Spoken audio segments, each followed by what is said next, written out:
No doubt, indeed. With that weed, you know what I'm saying? That old real shit. There's a war going on outside, no man is safe from. You could run, but you can't hide forever from these streets that we done took. You walking with your head down, scared to look. You shook, cause ain't no such things as halfway crooks. They never around when the beef cooks in my part of town. It's similar to Vietnam. Now we all grown up and old and be on the cop control. They better have the riot gear ready. Trying to back me and get rock steady. By the back run. What it do, E-World? Chriscrossingwires. And I made a video about a year and a half ago as to why the Bomber clone platform was the best platform to do DIY bikes. Now, yeah, I don't know how I accidentally changed my light, and them RGB lights ain't supposed to be green, blue, and red down there. But I gotta take my seat back off to toggle a button. But anyway, I made a video saying why this was the best platform, and I still say the same thing. It's still the best platform, without a shadow of a doubt, because not only is it just a gorgeous platform as far as I'm concerned, as far as the aesthetics of it, just everything as a complete package. First of all, I always choose to say that I will always opt for a direct drive over a mid-drive any day of the week, especially since I ride on the road. Now, I may think a little differently if I trail rode, if I rode in the woods and, did jumping and all that kind of stuff, but I don't. You know what I mean? I don't do no trail riding. I ride on the road. So therefore, direct drive is always going to suit me better. And there are many benefits as to why I choose a direct drive. Now, I'm going to jump on this thing, and I'm going to try to continue to talk with this helmet on, which is always a little difficult because it kind of muffles my mouth a little bit. Let me see if I can just slip my helmet on the top of my head like that and just cruise, and that should be cool. Now, first and foremost, when I pull off, immediately you want to notice the most important reason why I will always choose the direct drive, and its stealthiness.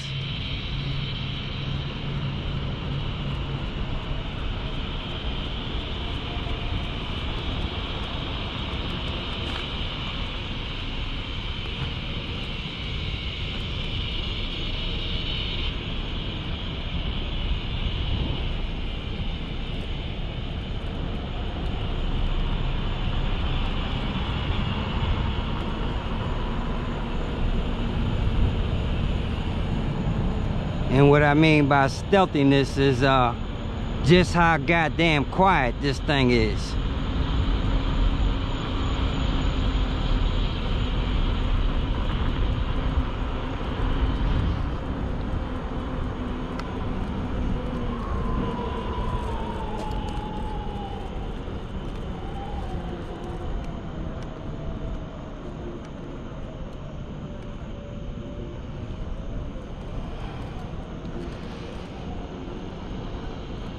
that is the best benefit ever for a direct drive.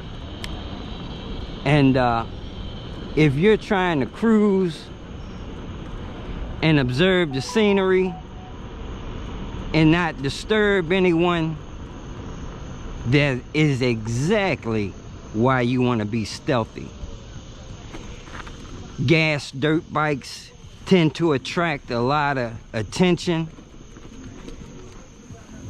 Normally the wrong kind of attention.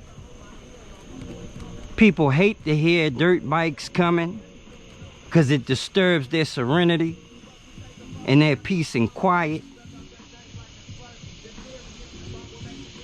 Especially in the city when there's you know, I understand they having fun. Don't get it twisted. I totally get that. You know, being a biker first and foremost. However, everybody doesn't always enjoy your enjoyment. You know what I'm saying? Especially if they outside chilling and it's nice and quiet and you and your homies come down the block. Sounding like millions of angry bumblebees. You know? So, yeah. Most people don't tend to like all that noise. Just like, you know, it's not just dirt bikes. You got the Harley guys with their loud, high decibel exhaust. Just like you got the car guys with their papa exhaust. You know, everything has, you know, its thing, you know.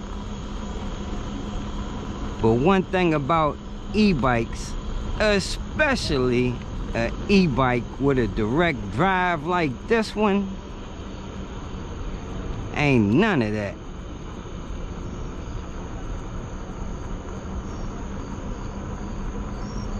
Now I got a slight rubbing sound coming from up front because I think I hit one of my my little mud flaps and it's rubbing on my tire just a little bit.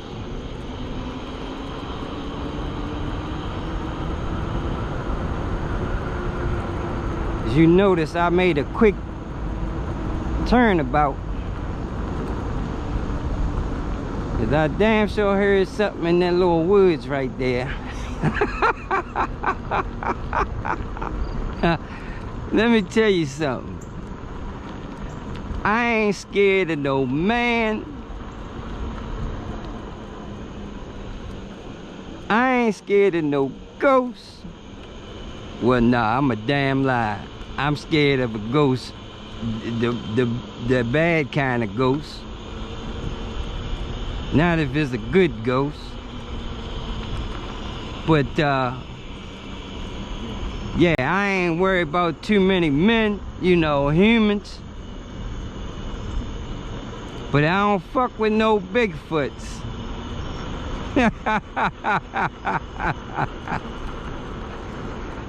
Now, I'm pretty sure that wasn't no damn Bigfoot. But one thing I ain't gonna do is try to find out when I can't see what the hell it is up in there making that goddamn noise. But anyway, yeah, man. This platform right here ain't nothing but the motherfucking truth.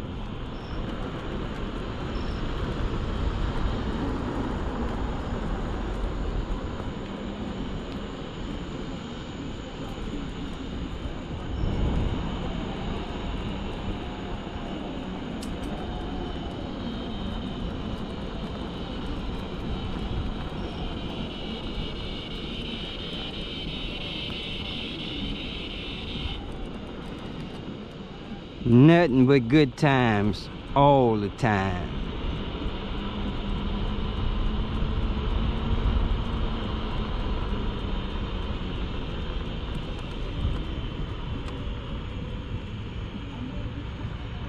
Man, what the hell is that rubbing up there? I gotta see what the hell that is, man. That's getting on my nerves. See, like I say, I done got used to the quiet where I don't want to hear no goddamn noise. Let's see.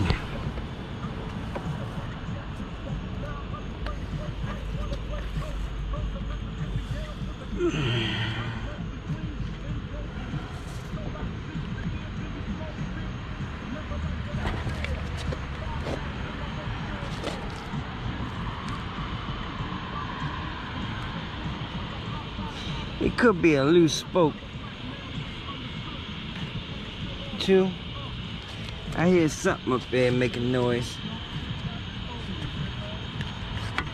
Nah, see, I know this mud flat was loose.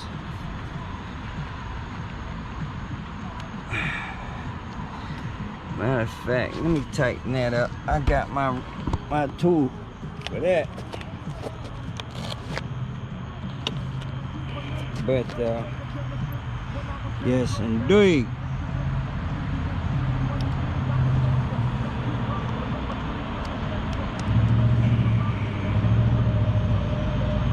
What else I wanted to discuss, man?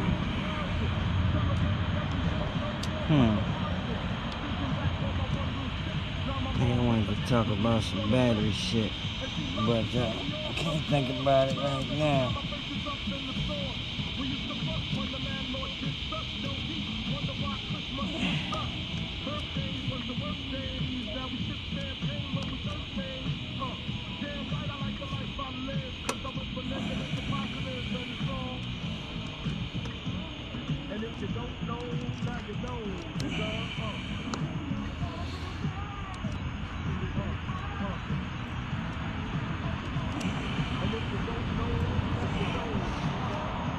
Okay.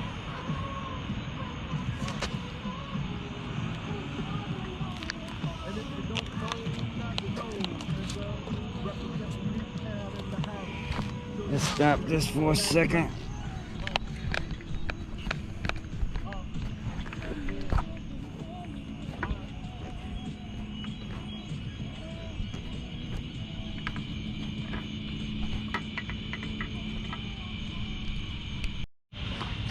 What it do? E-World, crisscrossing wires. We out here. The sun is falling. And man, I was looking forward to doing some night riding out here. And I just noticed that somewhere, and it probably wasn't snapped because I had just charged it recently, my rear tail light. Now my rear tail light uses an accelerometer, so there's no wiring involved. It also has turn signals on it that you control from the remote up here. And it also is a built-in alarm system with shock sensor and all that, man.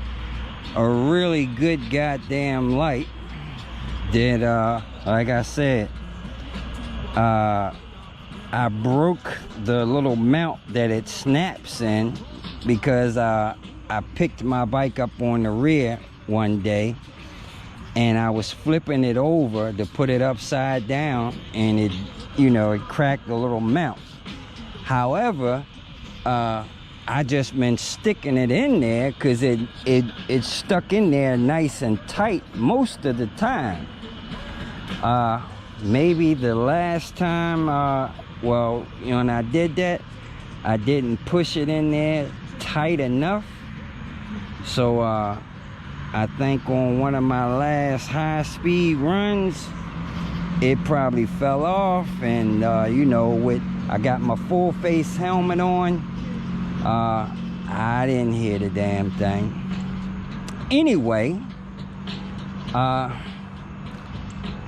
I'm still on the same battery as far as battery charging that when I left from down the sticks. Now remember I told you guys I did a range test while I was down there, and I rode for about 2.5 hours, which was over 50 miles. And when I finished, I had 77 volts, which was like 70% battery. And since I've been home, I haven't rode a whole lot since I've been home, but I have taken this thing out. This is like the 3rd time. So I've been keeping a tally of the mileage since, because rather than just do 1 day of a range test, which, man, I'm not going to do, I'd be riding all damn day. But anyway, this 64 amp hour is doing really well, and I count that for 2 things. One is because of my controller, motor, and all that system. The impedance throughout is really good, so I get maximum efficiency. At least as far as I'm concerned, I get the best possible efficiency. Also, even more than that, as far as efficiency, most of that is due to just how good the regen system on this bike is. Now, I have to give half of that credit to GLE for their app. I mean, not their app, I'm sorry, because it wouldn't be the app. The app I'm using is Kilowatt. But I'll give GLE part of that because of their integration in their variable e-brake right here. And that variable e-brake is so damn good that, like I tell people, I use that for 95% of my stopping. Wifey don't like me swearing to God, so I'm not going to swear to God. But straight up, man, I do 95% of my stopping with my e-brake, my variable e-brake, because it's just that damn good. Well, you know, e-brake period is great.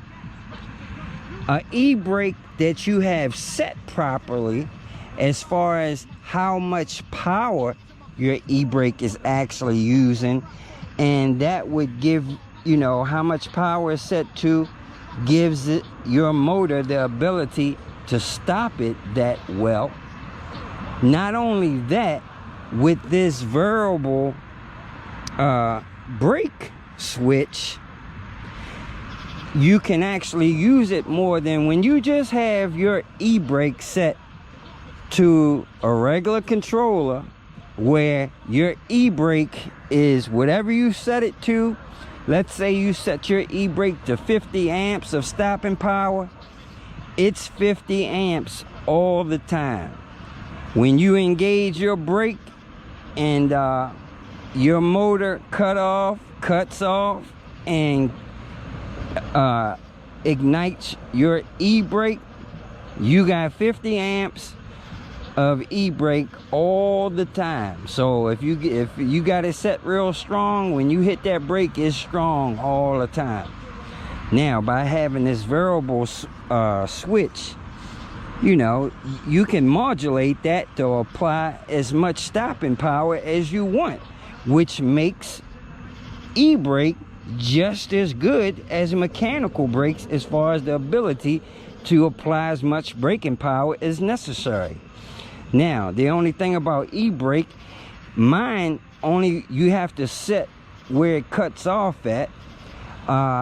My e-brake works above 4 kilometers per hour. Anything under 4 kilometers per hour, it doesn't work, it cuts off. So if I'm slowing down, once it gets to 4 kilometers per hour, which ain't that fast, it's, you know, it's like moving just a little bit. After that point, then I have to use my mechanical brake to bring me to a dead stop. But under 4 miles per hour is so slow, by that point you can just put your foot down, to be honest. But anyway, yeah. Now, e-brake is going to recharge your battery, especially if you have it set high like mine. Because sometimes when I'm using my e-brake, if I'm going fast, I'm putting 50, 60 amps of charge back into my battery. 3,500, 4,000 watts back into my battery. Now, people are like, oh, that's too much. No, it's not too much. Not too much on a 16P battery. 16P battery where the cells, these cells, molar cells can handle 10 amps worth of charge each. And that's another thing. People think they're fast charging when they're using a 10 amp charger. Yeah, you're fast charging if you're charging a little tiny battery that's maybe 2P, you might be fast charging. But if you're charging a 10P, a 12P pack, depending on, you know, how many amps each cell can handle as far as their maximum charge, you're not fast charging. You're not fast charging a molar cell 10P pack with a 10 amp charger. Because at that point, each cell is only getting 1 amp. 1 amp. You know what I mean? When you're charging, each cell is getting 1 amp. You have to divide that amps up among how many cells is in your pack. You know, and that, you know, like I said, 1 amp, and you gotta imagine, especially if you got a 20S pack, you got 20S 10P, so 10 amps is not fast charging your pack. 100 amps might be moderately charging your pack.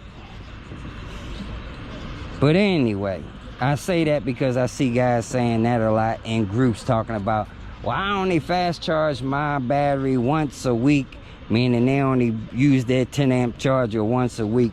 If they only knew they really wasn't fast charging their battery. Man, you use that 10 amp charger all the time, bro. You ain't fast charging, man. Use that son of a bitch all the time. You'll never be fast charging.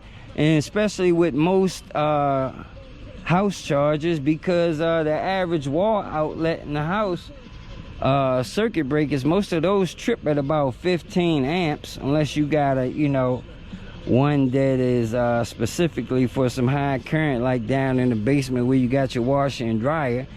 But most of the outlets in your house are like 10-15 amps, because it's AC 110 volts. So when you have high voltage doesn't draw, you don't use a lot of amps. So 10 amps in the house is a lot. So your charger, you know, a 10 amp charger, yeah. Anyway, let's see, what else? That's pretty much it. Like I say, we working on our battery build. I just did a video the other night about cell configuration and, you know, trying to determine how many cells can fit in your frame, which was another reason why I said this frame, this platform right here is awesome as far as, you know, how much battery you can put on board this bike. Okay, baby doll is home. Let me see. Let me answer baby doll. Yeah, fellas, I can ready to go back home, man. Baby doll went on a little trip. Okay, baby, I'm out making a video. Talk to you. I'll see you in a bit. But yeah, man, that's it. We ain't doing a whole lot today. And like I said, because our brake light fell off, man, I'm not getting on the road with no brake light. So I'm gonna have to order a new brake light and cruise around the neighborhood. That's about all I can do for now. Take it easy, take care, y'all. Crisscrossing Wire. Check out my post that I put in the community section, that yes, I am selling my Crisscrossing Wire modified bikes. Check out the prices. There are 3 models, V1, V2, and V3. All right, deuces, we out. Peace.